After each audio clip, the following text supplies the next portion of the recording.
नमस्कार, जय हिंद दोस्तों। मेयर ऑफ कैस्टरविज में आपका स्वागत है। चैप्टर 34 तक हमारे हो चुके हैं। चैप्टर 35 हमको स्टार्ट करना है, तो चलिए शुरू करते हैं। तो लास्ट क्लास में हमने ये देखा ही था कि हैंचर्ड जो है वो लेटर्स को पढ़कर सुना रहा है डोनाल्ड को। उसके आगे क्या होता है ये हम अब देखेंगे। As Donald stated, Lucetta had retired early to her room because of fatigue. तो जैसा कि डोनाल्ड ने बताया था, ल्यूसेटा जो है वो थकान की वजह से जल्द ही अपने रूम में चली गई थी। She had, however, not gone to rest, but sat in the bedside chair reading and thinking over the events of the day. हालांकि वो आराम करने नहीं गई थी, लेकिन वो बिस्तर के पास ही कुर्सी पे बैठ के दिन भर की घटनाओं के बारे में पढ़ती रही और सोचती रही। At the ringing of the doorbell by Henchard, she wondered who it should be that would call at that comparatively late hour. जब हैंचर्ड के द्वारा दरवाजे की घंटी बजी तो उसे आश्चर्य हुआ कि शायद इतनी रात को आने वाला ये व्यक्ति कौन है। कंपेरेटिवली लेट आवर से मतलब कि तुलनात्मक रूप से, भाई ऑब्वियस सी बात है कि आगंतुक जो होते हैं वो दिन में आते हैं, तो दिन में आने वालों की तुलनात्मक रूप से ऐसा कौन सा व्यक्ति है जो इतनी देरी से आया है। The dining room was almost under her bedroom. She could hear that somebody was admitted there, and presently the indistinct murmur of a person reading became audible. Dining room जो था वो लगभग उसके बेडरूम के नीचे ही था, और वो स्पष्ट रूप से सुन सकती थी कि कोई ना कोई तो वहां पर आया हुआ है। और कुछ ही देर में एक व्यक्ति के पढ़ने की जो अस्पष्ट बड़बड़ाहट की आवाज़ है, इनडिस्टिंक्ट मर्मर, अस्पष्ट जो बड़बड़ाहट की आवाज़ है वो उसको सुनाई देने लगी है। कुछ ऐसी आवाज़ आ रही है कि कोई व्यक्ति कुछ पढ़ रहा है, हालांकि अस्पष्ट है वो अभी दूसरे टके लिए, लेकिन आवाज़ आ रही है। उसको एहसास है इस बात का कि कोई ना कोई तो उसके घर में है जो कुछ पढ़ रहा है। The usual time for Donald's arrival upstairs came and passed, yet still the reading and conversation went on. Donald के ऊपर आने का जो सामान्य समय था वो आया और बीत भी गया। मतलब जिस समय डोनाल्ड अपने बेडरूम में जाता है वो समय आ गया था और वो समय निकल भी गया था, फिर भी उन दोनों का पढ़ना और बातचीत करना जारी रहा। दिस वॉज वेरी सिंगुलर, ये काफ़ी अनोखी बात थी। यहाँ पे सिंगुलर का मतलब एक वचन से नहीं है, यहाँ पे सिंगुलर का मतलब है अनोखेपन से।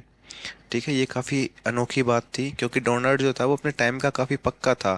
वो सुबह भी जल्दी जग जाता था और शाम को भी समय से सो जाया करता था। She could think of nothing but that some extraordinary crime had been committed, and that the visitor, whoever he might be, was reading an account of it from a special edition of the Casterbridge Chronicle.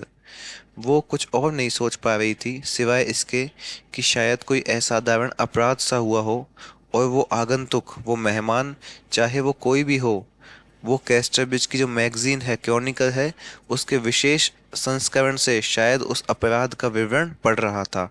कल्पना की है लुसेटा ने कि ये जो व्यक्ति आया है तो वो शायद कैस्टरब्रिज में किसी अपराध के बारे में बता रहा होगा। वो इस बात के बारे में सोच भी नहीं सकती थी कि हैंचर्ड आया हुआ होगा और उसके लेटर्स को पढ़ रहा होगा। ठीक है। At last she left the room and descended the stairs. और आखिरकार उसने अपना कमरा छोड़ा और सीढ़ियों से उतर के नीचे आ गई। ठीक है।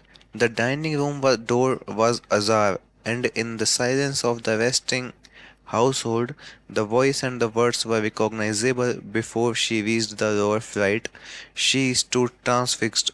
Her own words greeted her in Henchard's voice like spirits from the grave. आखिरकार वो रूम से जब बाहर निकल के सीढ़ियों से नीचे उतरती है तो उसने क्या देखा कि डाइनिंग रूम का दरवाज़ा काफ़ी खुला हुआ था। काफ़ी से मतलब कि आधा खुला हुआ था, आधा बंद था। और उस घर के सन्नाटे में वो जो आवाज़, वो जो शब्द गूंज रहे थे वो काफ़ी जाने पहचाने से लग रहे थे। और इससे पहले कि वो निचली मंजिल पे पहुंची, उस आवाज़ को, उन शब्दों को सुनकर वो काफ़ी स्तब्ध खड़ी रह गई, एकदम शॉक हो गई थी वो। उसके अपने शब्द हैंचड़ की आवाज़ में उसका स्वागत कर रहे थे, ग्रीट कर रहे थे उसको। और ऐसा लग रहा था मानो कि जो कब्र होती है, ग्रेव होती है, जिसके अंदर डेड बॉडीज को दफनाया जाता है, उसमें से आत्माएं बाहर निकल रही हों। अब स्पिरिट्स फ्रॉम द ग्रेव मतलब कि जो चीज़ दफन कर दी गई है, जो चीज़ खत्म हो चुकी है, उसको वापस से बाहर निकाला गया हो, ऐसा महसूस हो रहा है जोसेटा को। क्यों ऐसा क्यों महसूस हो रहा है? कि वो लेटर उसने बहुत पहले लिखे थे, वो सब लेटर्स समाप्त हो चुके हैं, उनके मायने खत्म हो चुके हैं, लेकिन आज वो लेटर्स निकल के अचानक से बाहर आए हैं। तो जोसेटा को सेम ऐसा ही फील हो रहा है कि कब्र में से दफन की गई चीज़ों को आज अचानक से बाहर निकाला गया हो। Lucetta leant upon the banister with her cheek against the smooth handrail, as if she would make a friend of it in her misery. Lucetta ने रेलिंग के ऊपर अपना गाल टिकाया और खुद भी उस रेलिंग पर टिक गई थी। ऐसा लग रहा था कि मानो वो अपने दुख में उस रेलिंग को अपना दोस्त बना रही हो। रिजिड इन द पोजीशन, इस स्थिति में अकड़ कर बैठी हुई। More and more words fail successively upon her year, उसके कानों में एक के बाद एक शब्द पड़ रहे थे। अब ये विजिड इन हर पोजीशन जो कहा गया है कि वो किस स्थिति में बैठी है रेलिंग के पास में। अब आपने पुरानी मूवीज देखी होंगी जहाँ पे जो एक्ट्रेस होती है वो अपने प्रेमी की, अपने पति की याद में रेलिंग पे सीढ़ियों पे बैठ जाती है, एक हाथ से रेलिंग को पकड़ लेती है और दूसरे हाथ मतलब एक हाथ को रेलिंग के दूसरी साइड से घुमा कर ले आती है और दूसरे हाथ से उस रेलिंग को पकड़ लेती है, मतलब रेलिंग को गले लगाने जैसा, रेलिंग के साथ में हक करने जैसा एक माहौल दिखाया जाता है। आपने ओल्ड मूवीज में श्योर देखा ही होगा इस चीज को। तो इसी तरह का सीन यहाँ पर लूसेटा के साथ हो रखा है, वो रेलिंग पे सीढ़ियों पे इसी तरीके से बैठी हुई है और एक के बाद एक शब्द उसके कानों में पड़ रहे हैं। But what amazed her most was the tone of her husband, लेकिन सबसे ज्यादा हैरानी उसे किस चीज से हुई है? उसके हस्बैंड की, डोनाल्ड की टोन से हुई है। He spoke merely in the accents of a man who made a present of his time. वो व्यक्ति एक ऐसे आदमी की तरह बात कर रहा था जो कि अपने समय का पूरा इस्तेमाल करता हो। One word he was saying, as the crackling of paper denoted that Henchard was unfolding yet another sheet. एक शब्द वो कह रहा था, जबकि कागज के चटकने की आवाज से साफ साफ पता चल रहा था कि हैंचर्ड जो है वो एक और पन्ना, एक और शीट को ओपन कर रहा है। Is it quite fair to this young woman's memory to read as such length to a stranger what was intended for your eye alone? क्या इस युवती की याददाश्त के लिए ये बात उचित है कि एक अजनबी को इतनी लंबी बातें पढ़कर सुनाई जाएं जो सिर्फ आपकी आंखों के लिए थी? किसने कही होगी ये बात? ऑब्वियस सी बात है, डोनर ने कही होगी कि आपको एक लेडी ने लेटर भेजे हैं अपने प्रेम के लिए या जो भी अपनी स्थितियों का वर्णन करने के लिए, और चूंकि उस लेडी के लिए मैं अजनबी हूँ, तो एक अजनबी को उस लेडी की बातें जो कि सिर्फ आपके लिए लिखी गई हैं, आपकी आंखों के लिए लिखी गई हैं, क्या उनको एक अजनबी को पढ़कर सुनाया जाना उचित है? Well, yes, said Henchard. By not giving her name, I make it an example of all womankind and not a scandal to one. हाँ हाँ, हैंचर्ड ने कहा, उसका नाम ना बताकर मैं इसे सभी महिलाओं के लिए एक उदाहरण बना रहा हूँ, ना कि किसी के लिए अपमान का कारण बना रहा हूँ। मतलब सिर्फ एक उदाहरण है सही महिलाओं के लिए, जबकि क्योंकि मैंने आपको उस लेडी का नाम नहीं बताया है तो उस लेडी के अपमान की बात तो आती ही नहीं है। If I were you, I would destroy them, said Firefly, giving more thought to the letters than he had hitherto done. अगर मैं आपकी जगह होता तो मैं उन लेटर्स को नष्ट कर देता, फायरफ्ले ने कहा, पत्रों पर पहले से कहीं ज्यादा सोचते हुए। As another man's wife, it would injure the woman if it were known. किसी दूसरे आदमी की पत्नी होने के नाते अगर यह बात पता चल जाती तो उस महिला को बहुत दुख होता। No, I shall not destroy them, murmured Henchard, putting the letters away. Then he arose and Lucetta heard no more. नहीं नहीं, मैं उन्हें नष्ट नहीं करूंगा। हैंचर्ड ने बड़बड़ाते हुए वो पत्र रख दिए। फिर वो खड़ा हुआ और उसके बाद लूसेटा ने कोई आवाज नहीं सुनी। She went back to her bedroom in a semi-paralyzed state. वो आधी पैरालाइज्ड, आधे लकवाग्रस्त स्थिति में वापस से अपने बेडरूम में चली गई। अब सेमी पैरालाइज्ड क्यों कहा गया है? क्योंकि उसने हैंचर्ड के द्वारा लूसेटा के पत्तों की आवाज़ तो सुनी है, तो उसको क्या महसूस हो रहा होगा कि शायद हैंचर्ड ने लूसेटा के और हैंचर्ड के बीच का जो भी था सब कुछ पहले का, वो सब कुछ उसको बता दिया होगा। इसलिए उसकी जो मति है एकदम, उसका जो फिजिकल स्थिति है लूसेटा की, उसकी जो मेंटल स्थिति है वो काफ़ी कैसी हो गई है, ग्रीफ में हो गई है, दुख से भर गई है वो मेंटल स्थिति, इसलिए उसके लिए उसकी जो परिस्थितियां हैं उसके लिए हाफ या सेमी पैरालाइज्ड स्टेट वर्ड इस्तेमाल किया गया है। For very fear she could not undress but sat on the edge of the bed waiting. और उस डर की वजह से उसने अपने कपड़े भी चेंज नहीं किए और वो बेड के किनारे पर बैठ गई इंतजार करते हुए। Would Henchard let out the secret in his parting words. और वो सोच रही है इस बात को कि क्या हैंचर अपने अंतिम शब्दों में रहस्य को उजागर कर देगा। हर सस्पेंस वॉज टेरिबल। उसका सस्पेंस जो था वो काफी भयानक था। Had she confessed all to Donald in their early acquaintance, he might possibly have got over it and married her just the same, unlikely as it had once seemed, but for her or anyone else to tell him now would be fatal. अगर उसने Donald को उनके शुरुआती परिचय में, शुरुआती जानकारी में सब कुछ बता दिया होता। लूसेटा सोच रहे इस बात को कि अगर मैंने डोनाल्ड को हमारे शुरुआती जानकारी के समय, एक्विंटेंस के समय सब कुछ बता दिया होता तो शायद वो इस चीज़ से उबर जाता और उससे शादी कर लेता जैसा कि पहले लगता था। लेकिन उसके या किसी और के लिए अब उसको ये सब बातें बताना कैसा होगा, फैटल होगा, घातक होगा। अब नहीं बता सकती, पहले बता देती तो बढ़िया रहता, तो शायद वो इस झटके से उबर भी जाता। लेकिन अब मैं उसको ये सब बातें नहीं बता सकती। The door slammed. She could hear her husband bolting it. After looking round in his customary way, he came leisurely up the stairs. दरवाजा काफी जोर से बंद हुआ। उसे अपने पति के दरवाजे को बंद करने की आवाज सुनाई दी और उसके बाद में अपने सामान्य तरीकों से चारों ओर देखने के बाद वो बड़े आराम से लीजरली, लीजरली का मतलब होता है बड़े आराम से, इत्मीनान से वो सीढ़ियों से ऊपर आया। The spark in eyes well nigh went out when he appeared round the bedroom door. तो जब वो बेडरूम के दरवाजे के पास दिखाई दिया तो उसकी चमक, जो उसकी आंखों में जो चमक थी वो एक पल के लिए लगभग बुझ गई थी। Her gaze hung doubtful for a moment, then to her joyous amazement she saw that he looked at her with the rallying smile of one who had just been relieved of a scene that was irksome. एक पल के लिए उसकी निगाहें संदेह से भर गई, फिर उसे खुशी से आश्चर्य हुआ। उसने देखा, किसने देखा, लूसेटा ने, कि वो मतलब कौन, डोनाल्ड फारफ्रे उसे, लूसेटा को एक ऐसे व्यक्ति की तरह देख रहा था जो अभी अभी एक ऐसे दृश्य से, एक ऐसे इंसिडेंट से मुक्त हुआ है जो कि कैसा था, एक किस्म था, काफी कष्ट देने वाला था, परेशान करने वाला था। मतलब पहले तो लूसेटा को लगा कि शायद कुछ संदेह हो सकता है, क्योंकि उसको डर लग रहा था कि अगर हैंचर्ड ने डोनाल्ड को सब बातें बता दी होंगी तो कितना गलत हो जाएगा। तो उसको स्टार्टिंग में तो इस बात का संदेह था। लेकिन हैंचर्ड के जाने के बाद जब डोनाल्ड लूसेटा के पास आया रूम में, तो वो लूसेटा को ऐसे देख रहा था कि काफी रिलीव्ड महसूस कर रहा था। वो अभी अभी एक ऐसे माहौल से निकल के आया जो माहौल उसके लिए काफी कष्टप्रद था, एक किस्म था। She could hold out no longer and sobbed hysterically. अब वो और ना रुक सकी और उसके बाद वो पागलों की तरह रोने लगी।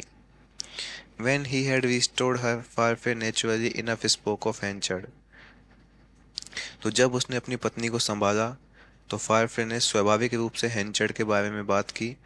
Of all men he was the least desirable as a visitor, he said. सभी पुरुषों में से वो एक आगंतुक के रूप में, एक आए गए व्यक्ति के रूप में सबसे कम चाहा जाने वाला व्यक्ति था। मतलब मैं, कोई भी व्यक्ति आ जाता तो ठीक था, लेकिन उसका आना तो मैं सबसे कम चाहता हूँ। मैं सोचता हूँ कि वो कभी मेरे पास आए ही ना। सबसे कम अगर मैं किसी के आने की चाह कर सकता हूँ तो वो माइकल हैंचर्ड की कर सकता हूँ। But it is my belief that he is just a bit crazed. लेकिन मुझे मुझे ऐसा लगता है, मेरा ऐसा विश्वास है कि वो थोड़ा सा बस पागल है। He has been reading to me a long lot of letters relating to his past life, and I could do no less than indulge him by listening. वो अपने पिछले जीवन से संबंधित बहुत सारे पत्र मुझे पढ़ के सुनाता रहा और मैं उसे सुनकर उसे खुश करने से कम कुछ और नहीं कर सकता था या नहीं कर पा रहा था। बस ठीक है, मैं सुन रहा था उसकी बातों को, अपने आप को उसकी बातों में सम्मिलित कर रहा था। इससे कम मैं क्या ही करता, तो यही सब कर रहा था दिखावटीपना में। This was sufficient Henchard. then had not told. हालांकि ये पर्याप्त था, हैंचर ने तब कुछ और नहीं बताया था. Henchard's last word to Farfrae in short as he stood on the doorstep had been these: "Well, I am obliged to thee for listening. I may tell you more about her some day." हेंचर्ड के अंतिम शब्द संक्षेप में जब वो दरवाजे पे खड़ा था, मतलब जा रहा था घर से, तब उसने फायरफ्रे को अंतिम शब्द क्या कहे थे कि ठीक है, मैं काफ़ी ऑब्लाइज्ड हूँ, काफ़ी कृतज्ञ हूँ कि भाई तुमने मेरी बात सुनी, तो किसी और दिन मैं तुम्हें उस लड़की के बारे में और बताऊंगा और डिटेल दूंगा. Finding this, she was much perplexed as to Hencher's motives in opening the matter at all. ये जानकर वो इस बात पे काफ़ी हैरान हुई कि आखिर हेंचर ने इस मामले को क्यों ओपन किया. For in such cases we attribute to an enemy a power of consistent action which we never find in ourselves or in our friends. क्योंकि ऐसे मामलों में हम दुश्मन को लगातार कार्रवाई करने की शक्ति देते हैं जो हमें ना तो खुद में ना ही अपने दोस्तों में मिलती है. And forget that abortive efforts from want of hurt are as possible to revenge as to generosity. और हम भूल जाते हैं कि दिल के अंदर जो कमी है, उस कमी से किए गए जो असफल प्रयास हैं, वो प्रयास भी उदारता के साथ में, जेनेरोसिटी के साथ में बदला लेने के लिए भी उतने ही संभव हैं. यानी कि एक इंसान, हम इस बात को भूल जाते हैं कि जिसके अंदर एक असफलता से भरा हुआ प्रयास भरा हो, एक असफलता की भावना जिस इंसान के अंदर भरी हो, शायद वो व्यक्ति बदला लेने के लिए बहुत ज़्यादा आतुर हो सकता है, बहुत ज़्यादा एक उत्तेजित हो सकता है कि उसको बदला लेने की इच्छा ज़बरदस्त हो सकती है. Next morning Lucetta remained in bed, meditating how to parry this incipient attack. अगली सुबह लूसेटा जो है वो बिस्तर पे पड़ी रही और इस बात पे विचार करती रही कि ये जो शुरुआती हमला हुआ है, ये जो इंसिपिएंट अटैक हुआ है, इसको कैसे क्या किया जाए, पैरी किया जाए, रोका जाए, कैसे इसको स्टॉप किया जाए. The bold stroke of telling Donald the truth. तो डोनाल्ड को सच बताने का वो जो साहसिक कदम है, साहस से भरा हुआ कदम है, डिमली कंसीव्ड, जो कि बहुत मंद मंद कल्पना में आ रहा था. यानी कि उसकी कल्पना में थोड़ा थोड़ा सा ये जो हिम्मत है, ये जो कदम है, साहस से भरा हुआ कदम है, उसकी मंद मंद कल्पना में उसके दिमाग में कहीं कहीं घूम रहा था. वाज yet टू बोल्ड, ये बहुत ज्यादा बोल्ड था, बहुत ज्यादा साहसी था. For she dreaded lest in doing so he, like the rest of the world, should believe that the episode was rather her fault than her misfortune.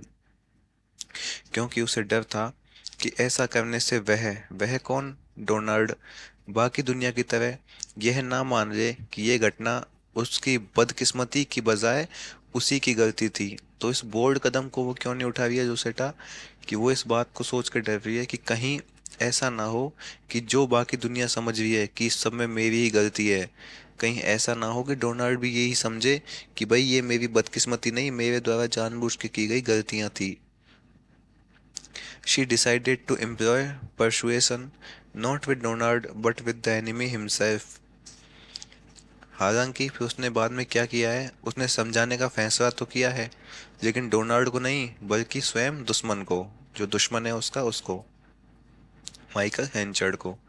It seemed the only practicable weapon left her as a woman. ऐसा लग रहा था कि एक महिला के तौर पर उसके पास यही एकमात्र व्यवहारिक हथियार बचा था. Having laid her plan, she rose and wrote to him who kept her on these tenterhooks. अपनी योजना बनाने के बाद वो उठी और उसने उस व्यक्ति को लिखा जिसने उसे इन उलझनों में उलझा दिया था. टेंटर हुक्स क्या होते हैं, उलझने. तो उस व्यक्ति को उसने एक लेटर लिखा है जिस व्यक्ति ने उसे इन उलझनों में डाल दिया था. अब उसने लेटर में क्या लिखा है ये हम पढ़ते हैं. I overheard your interview with my husband last night and saw the drift of your revenge. The very thought of it crushes me. Have pity on a distressed woman. If you could see me, you would relent.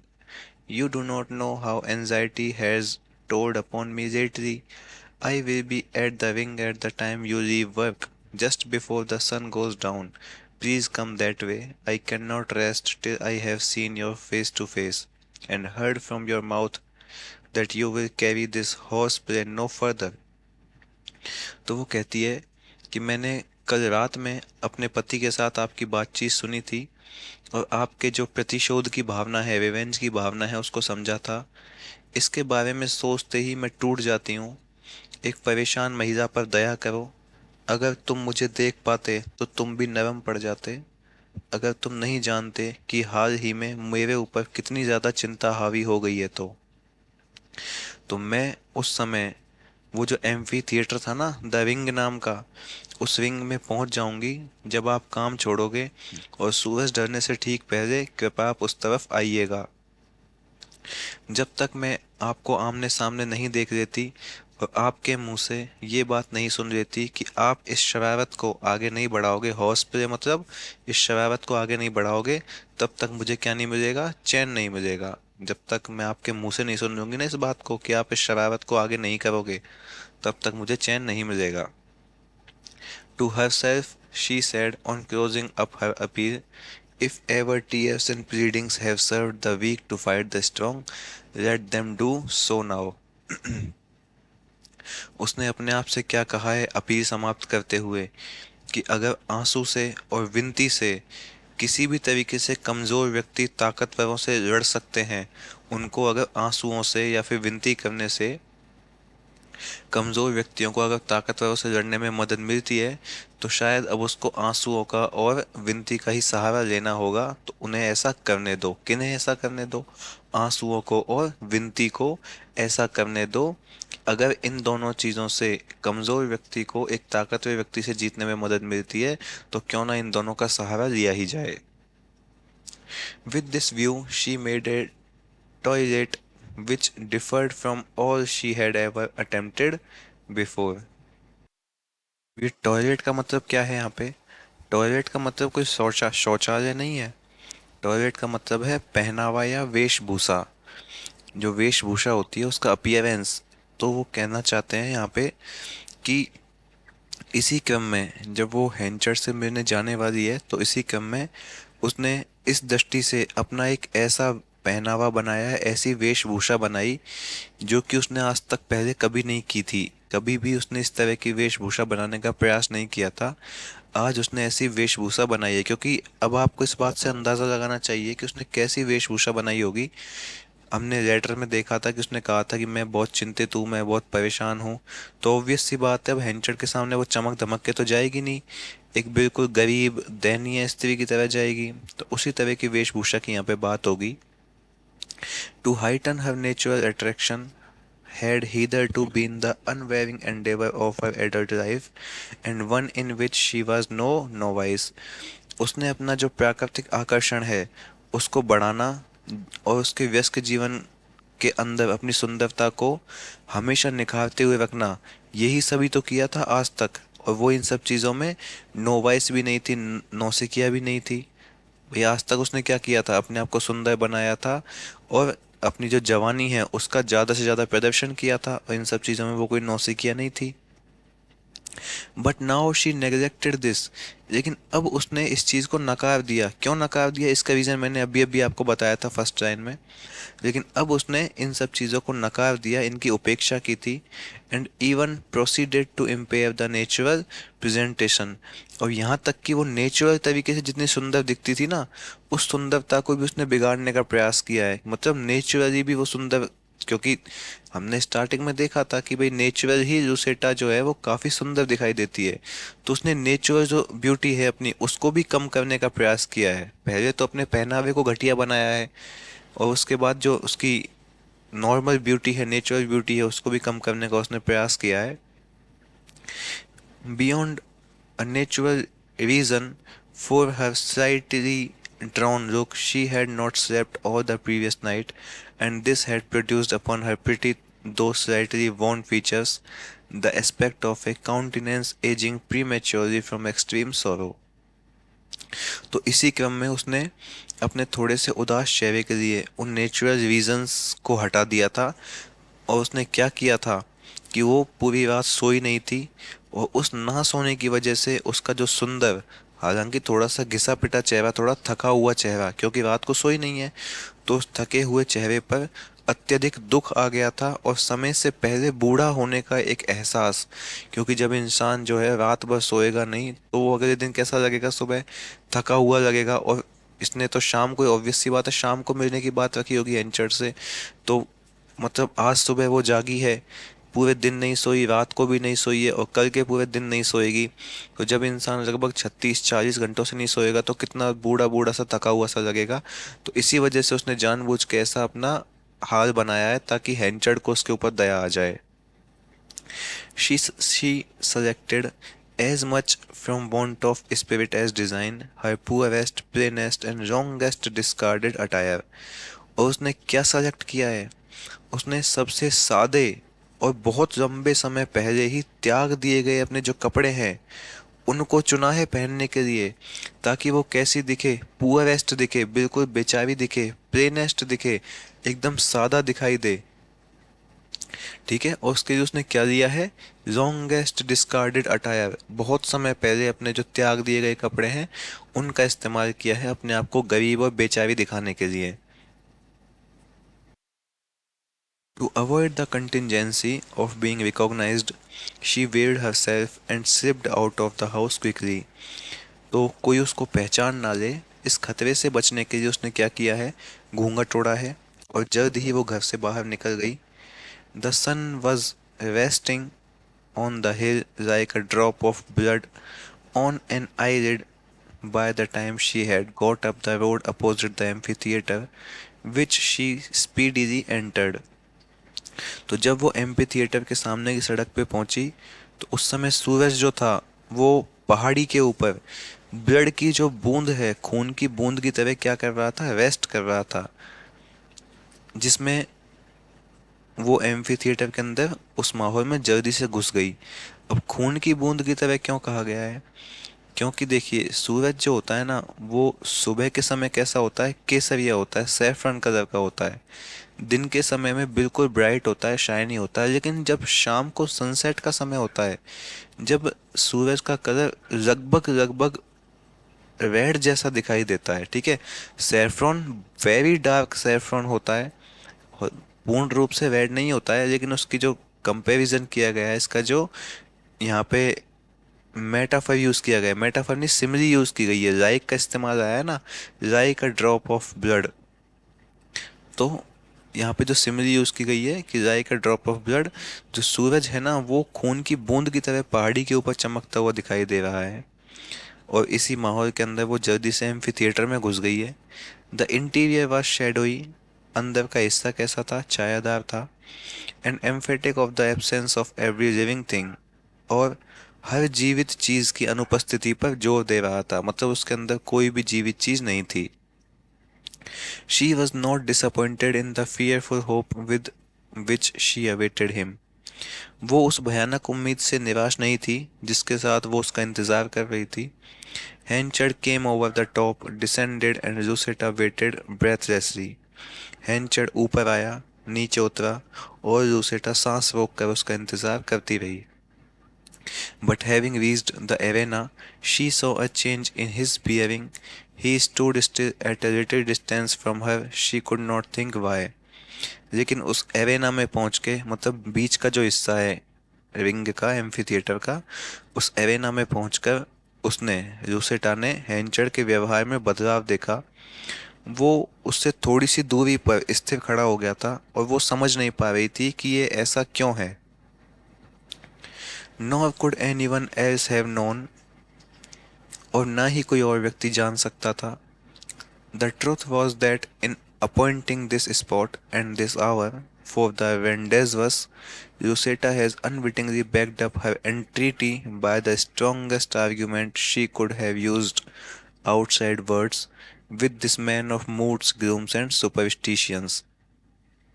सच तो यह था कि इस जगह और इस समय की मुलाकात को जब उसने डिसाइड किया था तो लूसेटा ने अनजाने में ही अपनी इस विनती को सबसे ज़बरदस्त जो मजबूत तर्क हैं उन तर्कों से स्पष्ट किया था। और जो शब्दों को वो इस्तेमाल कर सकती थी उन शब्दों का उसने इस्तेमाल किया था, भले ही सामने वाला जो व्यक्ति है उसकी मनोदशा कैसी हो, उदासीन हो, अंधविश्वास हो। ठीक है, एक ऐसा व्यक्ति है सामने वाला जिसकी मनोदशा कैसी है, ग्लूम्स है, उदासीनता से भरी हुई है, सुपरस्टिशंस, अंधविश्वासों से भरी हुई है। फिर भी उसने उस लेटर के अंदर अपनी पूरी बुद्धिमानी का परिचय देते हुए इतने ज़बरदस्त तर्क दिए थे, इतने ज़बरदस्त शब्दों का इस्तेमाल किया था कि वो व्यक्ति इस समय उससे मिलने आ ही गया। Her figure in the midst of the huge enclosure, the unusual plainness of her dress, her attitude of hope and appeal, so strongly revived in his soul the memory of another ill-used woman who had stood there and thus in bygone days and had now passed away into her rest, that he was unmanned, and his heart smote him for having attempted reprisals on one of his sex so weak. विशाल घेरे के बीच में उसका आकार, उसका किसका आकार, लूसेटा का आकार, उसकी पोशाक की असामान्य सी सादगी, उसकी आशा और आकर्षण का उसका रवैया, उसकी आत्मा में एक तीसरी ही महिला की याद जो लूसेटा अब दिखाई दे रही है। हम इसको ऐसे समझें कि ये जो अभी अभी एक्सप्लेनेशन दिया है लूसेटा कैसी दिख रही है, तो इस व्यू को देखकर, रोसेटा के इस बाह्य आवरण को देख करके जो हैंचर्ड है उसके मन में एक तीसरी ही व्यक्ति, एक थर्ड पर्सन की याद जो है वो काफी मजबूती से पुनर्जीवित हो चुकी थी। ठीक है, बायगॉन डेज मतलब बीते हुए दिनों में वो याद दोबारा से हैंचर्ड के मन में जाग गई थी, जिंदा हो गई थी, जो बीते दिनों में वहां पर खड़ी थी और अब वो एक शांति में चली गई थी। अब यहाँ पे आप समझ जाना चाहिए आपको कि किसकी बात हो रही है। यहाँ पर बात हो रही है सूजन हैंचर्ड की, कि जूसेटा को देखकर उसको सूजन हैंचर्ड की याद आ गई है, जो कि अब शांति में चली गई, यानी कि मर चुकी है। और वो हैंचर्ड जो है वो इस समय काफी बेबस था और उसका दिल इतनी कमजोर सेक्स की एक महिला पर प्रतिशोध लेने के लिए उसे तड़पा रहा था। मतलब उसका, इसका पूरा आप सेंस कैसे समझेंगे, ठीक है, थोड़ी सी लंबी लाइन है, मैं समझाता हूँ आपको इजी वे में। कि रूसेटा जैसी बन के आई है, एकदम गरीब सी दबी कुचली सी महिला, बिल्कुल असहाय सी, तो उसको देखकर हैंचर्ड को किसकी याद आई है, सूजन की याद आई है।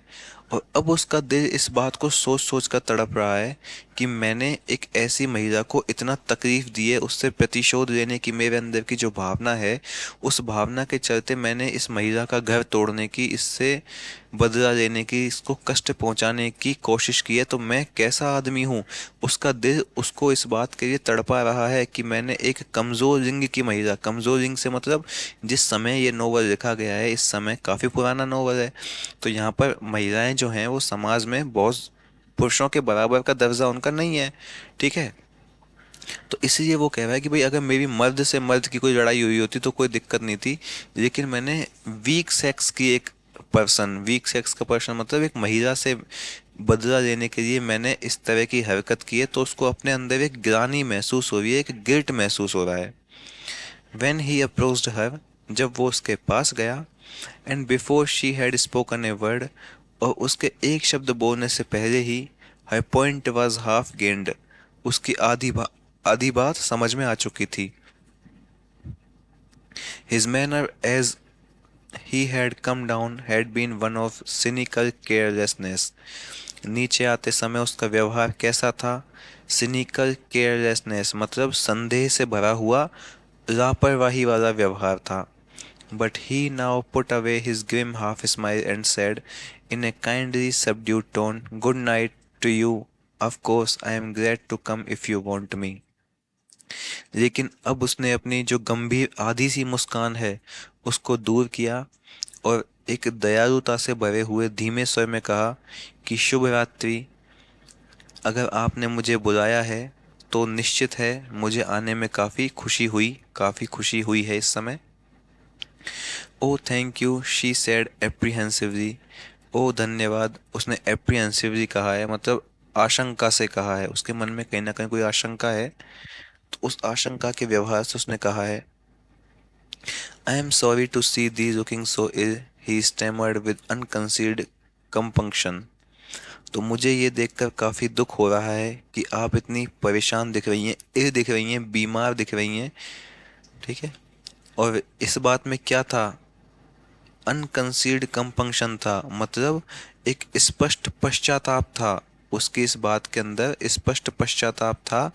ही स्टैमर्ड, ये बात उसने कैसे कही थी, हकराते हुए कही थी। शी शूक हर हेड, उसने अपना सिर हिलाया। How can you be so, how can you be sorry, she asked when you deliberately cause it. उसने पूछा कि जब आपने जानबूझ के ऐसे किया है तो आप इस बात पर कैसे खेद व्यक्त कर सकते हो। वट, सेड हैंचर्ड अनइजीली, क्या, हैंचर्ड ने बेचैनी से कहा। Is it anything I have done that has pulled you down like that, क्या मैंने ऐसा कुछ किया है कि जिसकी वजह से आप इस तरह से परेशान दिखाई दे रही हो। पुल्ड यू डाउन का मतलब यहाँ पे ये नहीं है कि नीचे खींच दिया या नीचे गिरा दिया। पुल्ड यू डाउन मतलब यहाँ पे इतनी परेशान और इतनी फटे हाथ दिखाई दे रही हो, क्या मैंने ऐसा कुछ किया है। It is all your doing, she said, I have no other grief, ये सब आपने ही किया है। उसने कहा, मेरे पास कोई और दूसरा दुख नहीं है। My happiness would be secure enough but for your threats, तुम्हारी धमकियों के बिना मेरी जो खुशियां हैं वो काफ़ी सुरक्षित रहती हैं। Oh Michael, don't track me like this. Oh Michael, मुझे इस तरीके से बर्बाद मत करो। You might think that you have done enough, तुम सोच रहे होगे कि तुमने बहुत कुछ कर दिया है। When I came here, I was a young woman. जब मैं यहाँ आई थी तो मैं एक जवान औरत थी। Now I am rapidly becoming an old one. और अब मैं तेजी से बूढ़ी होती जा रही हूँ। Neither my husband nor any other man will regard me with interest wrong. ना तो मेरा पति और ना ही कोई और आदमी मुझ पर ज़्यादा समय तक ध्यान देगा। तो तुम्हारी वजह से मैं इतनी परेशान हो गई हूँ कि मैं बूढ़ी होती जा रही हूँ। हैंचर्ड वॉज डिसार्म्ड, हैंचर्ड जो है वो डिसार्म हो गया। डिसार्म मतलब निहत्था हो गया। जो अभी कटु शब्द जो बाण चलाए हैं अभी जोसेटा ने, उन शब्दों के आगे, उन शब्दों के, उन वाक्यों के आगे हैंचर्ड जो है वो काफी निहत्था हो गया है। His old feeling of superstitious pity, तो उसकी जो दंभ से भरी हुई, सुपरस्टिशियस पिटी का मतलब क्या होता है, दंभ से या अहंकार से भरी हुई जो दया है, उसकी जो पुरानी भावना है ना हैंचर्ड की, अहंकार से भरी हुई दया की भावना, फॉर वुमेन काइंड, महिलाओं के लिए, in general was intensified by this suppliant appearing here, जो कि यहाँ पर ये सप्लायंट दिखाई दिया है। सप्लायंट मतलब याचक। ये जो याचक यहाँ पर आया, याचक कौन है, योसेटा है। तो इस याचक की यहाँ पर प्रकट होने की वजह से उसकी जो महिलाओं के प्रति भावना है वो और ज़्यादा कैसी हो गई है, तीव्र हो गई है। As the double of the first. अब डबल ऑफ द फर्स्ट से यहाँ क्या मतलब है कि पहले तो इसको यहाँ पे कौन सी महिला दिखी थी इस जगह पे जिससे मिलने आया था, सूजन। और दूसरी बार कौन सी महिला मिली है, रोसेटा। तो दो बार की ये जो भावना है ना, इस चीज के संदर्भ में इस बात को कहा गया है कि महिलाओं के प्रति उसकी जो अहंकार से भरी हुई जो दया है ना, वो इस याचक के, रूसेटा के यहाँ पर होने से उसकी दया की भावना और भी ज्यादा तीव्र हो गई थी। मतलब उसका अहंकार जो है अब टूट रहा था और महिलाओं के प्रति दया की, प्रेम की, करुणा की भावना उसके अंदर बढ़ रही थी। More over that that thoughtless want of foresight which had led to all her trouble remained with poor Rosetta still. इसके अलावा दूरदर्शिता की वो विचार से भरी, विचारों से हीन कमी जिसने उसे सारी परेशानियों का कारण बना दिया था, बेचारी रूसेटा के साथ वो परेशानियां अब भी बनी हुई थी। She had come to meet him here in this compromising way without perceiving the risk. और वो रूसेटा जोखिम को समझे बिना, इस समझौतापूर्ण तरीके से, कॉम्प्रोमाइजिंग वे में उससे यहाँ मिलने आई थी हैंचर्ड से। मतलब कि क्या क्या जोखिम हो सकते हैं कि अगर किसी अनजान व्यक्ति ने मुझे यहाँ पे देख लिया, मेरे पति ने मुझे यहाँ पे देख लिया, मेरे पति के किसी कर्मचारी ने मुझे यहाँ पे देख लिया तो मेरी शादीशुदा ज़िंदगी बर्बाद हो जाएगी। इन सब जोखिमों को समझे बिना वो समझौता करने के लिए यहाँ पर उससे मिलने आई है। Such a woman was very small deer to hunt, ऐसी महिला का शिकार करना तो बहुत ही आसान था। इतना आसान था जैसे एक छोटे से हिरण का शिकार किया जाता है। ही फेल्ट अशेम्ड, उसे बहुत शर्मिंदगी महसूस हुई है, हैंचर्ड को। लॉस्ट ऑल जेस्ट एंड डिज़ायर, और उसका सारा और उत्साह जो है वो खत्म हुआ है। एंड डिज़ायर टू ह्यूमिलिएट, और साथ ही साथ अपमान करने की जो इच्छा है वो भी खत्म हुई है। किसका? लूसेटा का। देयर एंड देन, वहाँ भी और कहीं और भी, मतलब उसके अंदर अब जो डिज़ायर थी, जेस्ट, जो उसकी जेस्ट और डिज़ायर है, सारी जो इच्छा है, सारा जो उसकी डिज़ायर है वो सब खत्म हो गई है। ह्यूमिलिएट लूसेटा देयर एंड देन, लूसेटा को कभी भी परेशान करने की जो इच्छा है वो अब समाप्त हो चुकी है। And no longer envied Farfrae his bargain, और अब वो फारफ्रे का जो ये सौदा है उससे ईर्ष्या नहीं करता। कौन सा सौदा? कि भाई उसने लूसेटा को उससे छीन लिया है डोनाल्ड ने, तो इसलिए इस चीज़ के लिए अब वो फारफ्रे से गुस्सा नहीं करता है, फारफ्रे से नाराज़ नहीं है, क्योंकि अब उसको क्या हो रहा है? शर्मिंदगी महसूस हो रही है, काफ़ी ग्लानि महसूस हो रही है। He had married money but nothing more, उसने सिर्फ पैसे से शादी की है लेकिन उससे ज़्यादा कुछ नहीं। Henchard was anxious to wash his hands off the game, और हैंचर्ड इस खेल से अपने हाथ धोने के लिए, मतलब अपने आप को बाहर निकालने के लिए उत्सुक था। Well what do you want me to do, he said gently, ठीक है तो आप क्या चाहती हैं कि मैं क्या करूं? उसने काफ़ी जेंटली कहा है, तरीके से कहा है, तमीज़ से कहा है।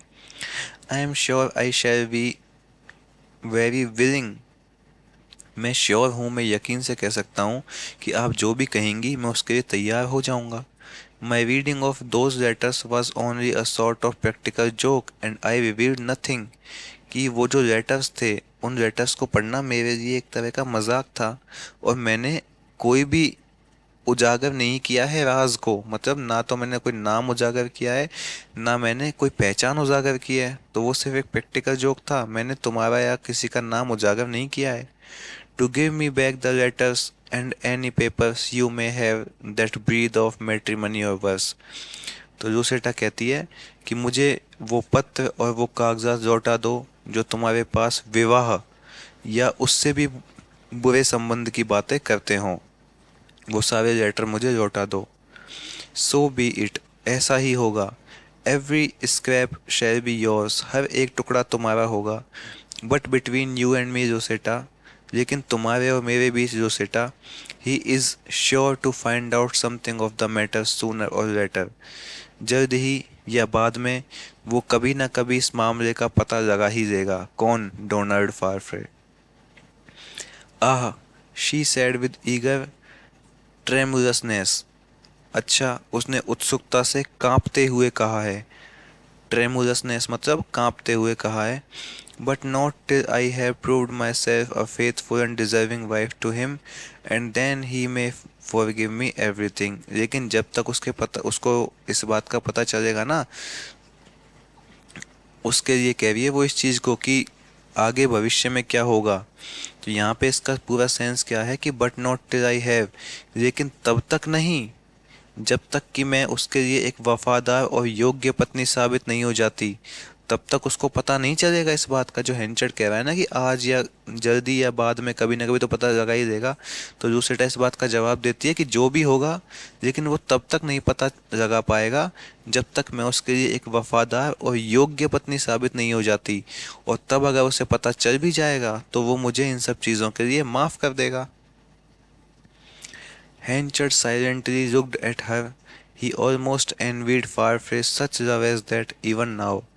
हैंचर ने चुपचाप उसकी ओर देखा, उसे अब भी फारफ्रे के ऐसे सच्चे प्यार से ईर्ष्या हो रही थी। I hope so, he said, हाँ मुझे उम्मीद है कि ऐसा ही होगा, उसने कहा। But you shall have the letters without fail, लेकिन वो तुम्हें जो पत्र हैं वो बिना किसी असफलता के ज़रूर मिल जाएंगे। And your secret shall be kept, और आपके जो रहस्य हैं वो छुपाए जाएंगे। आई स्वेयर इट, मैं इस बात की कसम खाता हूँ। How good you are, how shall I get them, आप कितने अच्छे हैं, मुझे वो कब मिलेंगे, कैसे मिलेंगे वो letters? He reflected and said he would send them the next morning, उसने सोचा और कहा कि वो उन लेटर्स को अगली सुबह भेज देगा। Now don't doubt me, he added, उसने आगे कहा कि अब मुझ पर संदेह मत करना। I can keep my words, I can keep my word, मैं अपने वचन निभाता हूँ, मैं अपने वचन निभा सकता हूँ। ठीक है, तो ये पूरा जो चैप्टर है ये हैंचर्ड का और यूसेटा का जो इंसिडेंट है लेटर से संबंधित, उसके ऊपर टिका हुआ है। अगर आपको वीडियो अच्छा लगता है तो आप लाइक कर दीजिए, कमेंट कर दीजिए, शेयर कर दीजिए, है ना। और कोई परेशानी हो तो भी आप कमेंट सेक्शन में जाके बता सकते हैं। ठीक है, तब तक के लिए आप पढ़ते रहिए, बढ़ते रहिए, मिलते हैं नेक्स्ट वीडियो में। जय हिंद।